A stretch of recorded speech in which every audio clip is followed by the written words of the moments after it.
mejor adoración es entregarte todo mi corazón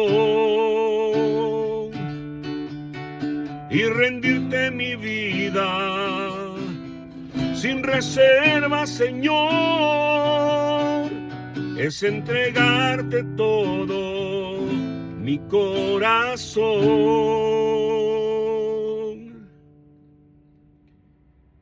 Mi mejor adoración. Hola, ¿cómo están? En las iglesias de hoy en día nos hablan mucho acerca de la adoración, aunque la relacionan de forma bastante directa y muy íntima y casi absoluta con el tema de la música. Dicen, vamos a alabar, y toda la gente sabe que vamos a cantar canciones rítmicas. Cuando dicen vamos a adorar, canciones lentas. Y bueno, pues la adoración en la Biblia no habla acerca de eso. Pero hoy no te quiero hablar de adoración. Aunque se basa, digamos, un poco en eso el tema de hoy, que le he titulado La prohibición de juzgar. ¿Sí?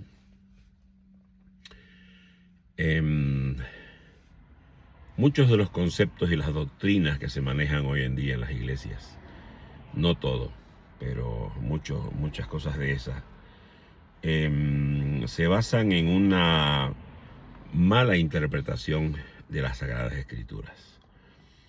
Y esto de la prohibición de juzgar, alguna vez te han dicho, no tenés que juzgar. Y bueno, lo sacan del Evangelio de Mateo, capítulo 7, desde el 1 en adelante, ¿no? Pero yo te quiero hablar antes de leer lo que dice Mateo 1 en adelante. Lo que menciona el capítulo 6, estamos hablando del Sermón del Monte, el famoso Sermón del Monte que empieza en el capítulo 5 con las bienaventuranzas. El capítulo 6 ya habla de otro tema. Habla, por ejemplo, de no aparentar, digo yo, en mi lenguaje, de no ser figuretti, de aparentar una cosa y ser otra. Es un capítulo en el cual también el Mesías nos enseñó a orar. No a repetir como una letanía el Padre Nuestro, sino el concepto de los aspectos que lleva internamente esa oración. Nos enseñó también que el perdón es algo fundamental para que Dios también a nosotros nos perdone. Nos dio pautas también para el ayuno, ¿no? Que al Señor le agrada. Nos mostró, digamos, dónde es que tenemos que hacer tesoros. La gente aquí en esta tierra, por ejemplo, se esfuerza mucho, qué sé yo, por tener una buena cuenta corriente, una buena cuenta bancaria, por tener una casa hermosa, tener un buen vehículo, un buen empleo, no tener, como decimos nosotros, estabilidad económica. Sin embargo, el Señor, y no quiero decir que eso es malo, sino que el Señor nos dijo que tenemos que buscar por encima de todo hacer tesoros en otro lugar. También habló acerca de que no se puede servir a dos señores, ¿no? O tú, digamos, sirves a las riquezas o sirves a Dios. Dios no es un Dios de pobreza, pero sus principios son diferentes que los principios que regulan la riqueza humana en general. Nos enseñó también a que no tenemos que afanarnos, porque cada día va a traer su problema, su afán.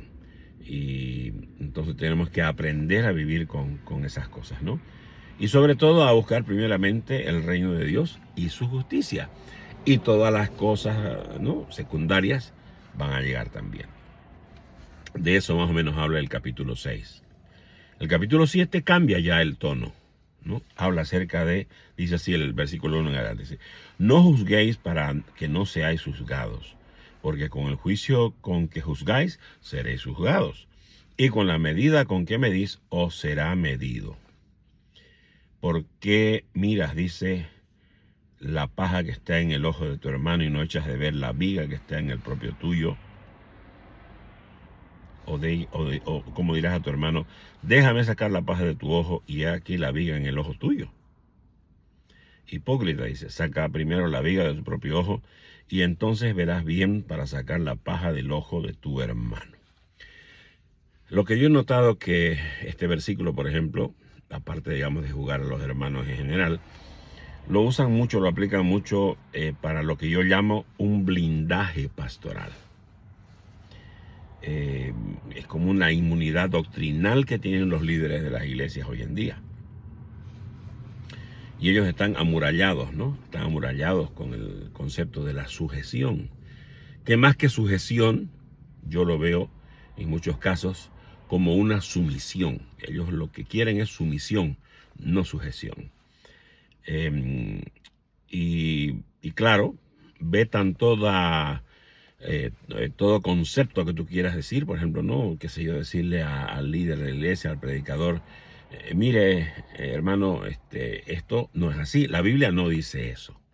Eso está prohibido. O sea, es un veto. Eso no es honrar a los predicadores. O sea, preferimos deshonrar la palabra de Dios, pero no hay que dejar de honrar a los que predican. O sea, como que fueran infalibles. Y entonces, y nos dan, ¿no?, este concepto, digamos, de juzgar. Pero el juicio con que habla la palabra no está hablando acerca de juzgar lo que están haciendo. El Señor mismo dijo, ¿no?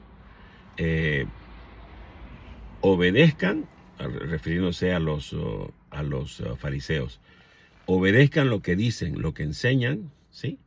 Pero no hagan como ellos hacen. Él dijo eso. O sea, está haciendo una diferencia entre lo que los fariseos enseñaban. Los fariseos enseñaban la palabra, la Torá. O sea, la enseñaban perfectamente, pero no lo obedecían. Entonces, el Señor nos decía, ojo, por favor, ojo. Tenemos que prestar atención a lo que dice la palabra, no tanto lo que hacen, ¿no? Los que predican. Y hoy en día yo lo que te puedo decir es que tenemos que atender que aún los que predican, que prediquen la palabra. Porque muchas veces te dicen barbaridades, ¿no? Como en una iglesia, alguien, y lo escuché en varias veces, que dice, no, es que el rey David bailó en calzones. Claro, del evangelio de la película de Hollywood, exactamente, ¿no? Los que miran eso y se basan en eso para hablar de la Biblia, eso es, digamos, la doctrina. Y a mí me llama la atención lo que dijo el apóstol Pablo en 1 Corintios capítulo 2, versículo 15. Dice, en cambio, dice, el espiritual juzga todas las cosas, pero él no es juzgado de nadie. Óigame, primero dice el Señor, no juzguéis. Sin embargo, el apóstol Pablo dice, el espiritual juzga todas las cosas. 1 Corintios capítulo 2 versículo 1 en adelante dice el apóstol Pablo a los Corintios. Así que, hermanos, cuando fui a vosotros, dice, para anunciaros el testimonio de Dios, no fui con excelencia de palabras o de sabiduría. No nos olvidemos que Pablo era un hombre muy preparado en todas las artes literarias. Entonces dice, no fui con excelencia de palabras o de sabiduría, pues me propuse, dice, no saber entre vosotros otra cosa alguna, sino a Yeshua y a este crucificado. Y estuve entre vosotros, dice, con debilidad y con mucho temor y temblor. Y ni mi palabra ni mi predicación fue con palabras persuasivas de humana sabiduría, sino con demostración de espíritu y de poder. O sea, él hizo una diferencia entre lo que humanamente podemos hacer y lo que el Señor quiere que hagamos en su espíritu y en su poder. Para que vuestra fe, dice, no esté fundada en la sabiduría de los hombres, sino en el poder de Dios. Ojo, no esté fundada en la sabiduría de los hombres, que se puede equivocar, sino en el poder de Dios. Sin embargo, hablamos sabiduría entre los que han alcanzado madurez. Ojo, cuando tú corriges al sabio, dice la palabra, vas a encontrar a un amigo. El sabio va a escuchar y va a corregir, pero el necio no. Tú lo quieres corregir y él se enoja. Él pone un escudo, un blindaje y no acepta correcciones. Dice, hablamos sabiduría entre los que han alcanzado madurez. Y sabiduría, no de este siglo, ni de los príncipes de este siglo, dice que perecen. Mas hablamos sabiduría de Dios en misterio, la sabiduría oculta, la cual Dios predestinó antes de los siglos para nuestra gloria, la que ninguno de los príncipes de este siglo conoció, porque si lo hubieran conocido, nunca habrían crucificado al Señor de gloria. Antes bien, como está escrito, cosas que ojo no vio ni oído oyó, ni han subido en corazón de hombre, son las que Dios ha preparado para los que le aman. Pero Dios nos las reveló a nosotros por el Espíritu, porque el Espíritu todo lo escudriña, aún lo profundo de Dios. Porque ¿quién de los hombres sabe las cosas del hombre, sino el Espíritu del hombre que está en él? Así tampoco nadie conoció las cosas de Dios, sino el Espíritu de Dios. Nosotros no hemos recibido el Espíritu del mundo, sino el Espíritu que proviene de Dios, para que sepamos lo que Dios nos ha concedido, lo cual también hablamos, no con palabras enseñadas por sabiduría humana, sino con las que enseña el Espíritu, acomodando lo espiritual a lo espiritual. Pero el hombre natural no percibe, dice, las cosas de que son del Espíritu de Dios, porque para él son locuras y no las puede entender, porque se han de discernir espiritualmente. En cambio, dice el espiritual, juzga todas las cosas, el versículo que hablábamos al principio. Pero él dice, no es juzgado de nadie, porque ¿quién conoció la mente del Señor? ¿Quién la instruirá? Mas nosotros tenemos la mente de Cristo. Lo que está diciendo es que para que una persona sea catalogada como espiritual, es una persona primero que estudia la palabra, no que estudió, sino que es que estudió, pero sigue estudiando la palabra, sigue estudiando, sigue, ¿cómo se dice? Desmenuzando, escarbando. Hay una palabra que dice escudriñando, ¿no? Pero escudriñar es básicamente eso, escarbar, ver qué más hay dentro de la palabra. Y entonces, esa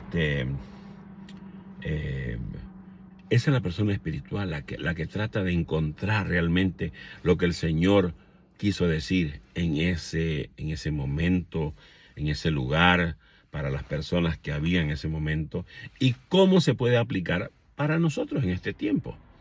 Porque muchos quieren acomodar la palabra, ¿no? Hay una expresión aquí que dice, acomodando, dice, lo espiritual a lo espiritual. Pero muchas veces la gente, ¿qué es lo que quiere hacer?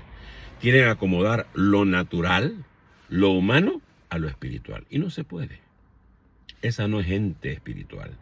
Esa no es gente espiritual, por más cargos que tenga, por más títulos de teología que tengan, por más que sea el líder de los líderes de muchas iglesias, eso no te hace espiritual. Lo que te hace espiritual es lo que haces con la palabra, que estudias, que escudriñas lo que encuentras, y no, como dijo el apóstol Pablo, con sabiduría humana, sino con lo que la palabra te está entregando, ¿no? Entonces, yo aquí puse unos apuntes.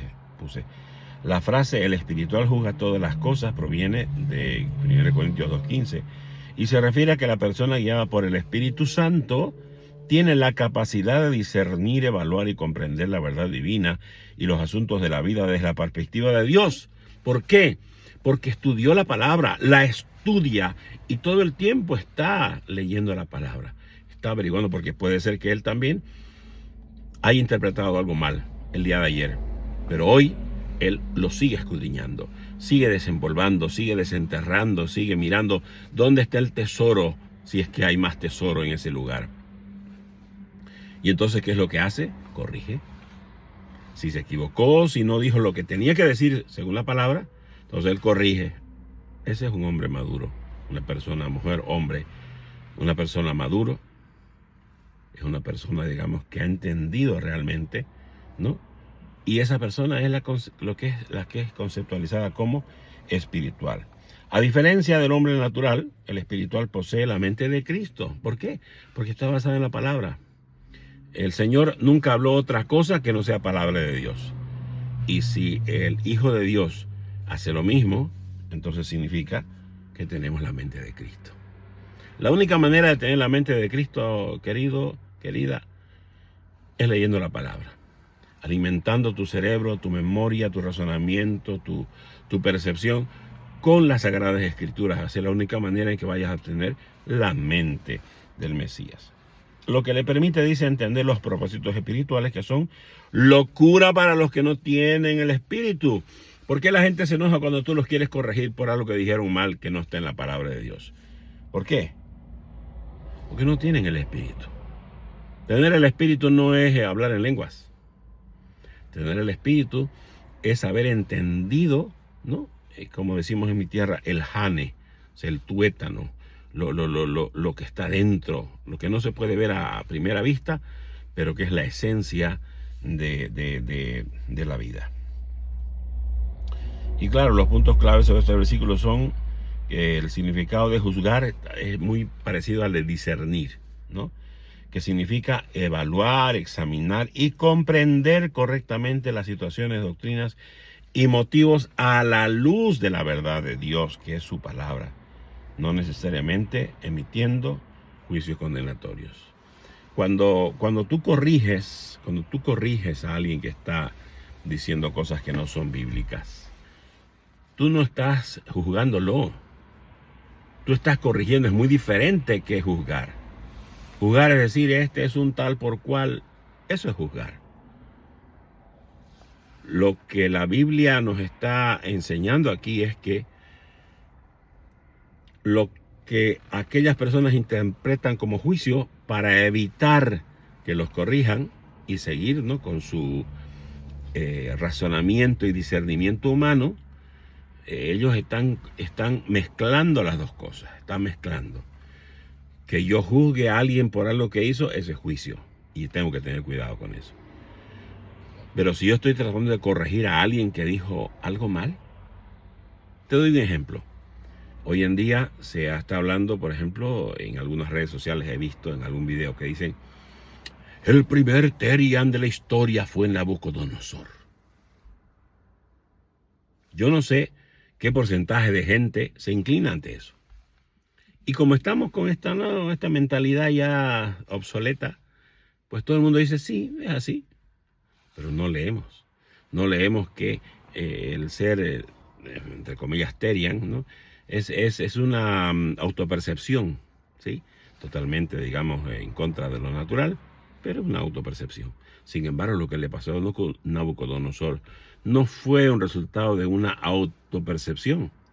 No fue que Nabucodonosor dijo, ay, me siento lobo, me siento león, me siento, bueno, no era carnívoro, ¿no? Me siento una bestia del campo, me voy al monte a comer grama como los animales. No dijo eso. Fue el juicio de Dios que vino sobre él. Y aunque no tenía yo preparado esto de los Terian, mira lo que dice en Daniel 4:24. Y con eso terminamos. Dice: esta es la interpretación, oh rey. Nabucodonosor tuvo un sueño. Entonces, el profeta Daniel dice, le interpretó, que te vamos a leer eso. Esta es, dice, la interpretación, oh rey. Y, o sea, aparte de la interpretación, dice, y la sentencia del Altísimo que ha venido sobre mi señor el rey, que te echarán de entre los hombres y con las bestias del campo será tu morada y con hierba del campo te apacentarán como a los bueyes y con el rocío del cielo serás bañado y 7 tiempos pasarán sobre ti hasta que conozcas que el Altísimo tiene dominio en el reino de los hombres y que lo da a quien él quiere. Por su soberbia, Nabucodonosor fue, y él no se disfrazó de bestia. Él empezó a vivir como las bestias. Después del tiempo se arrepintió y Dios lo restauró. Entonces tenemos que tener mucho cuidado. Juzgar no es lo mismo que corregir. Así es que, pero para corregir hay que tener cuidado, porque tenemos que corregir según lo que la palabra dice.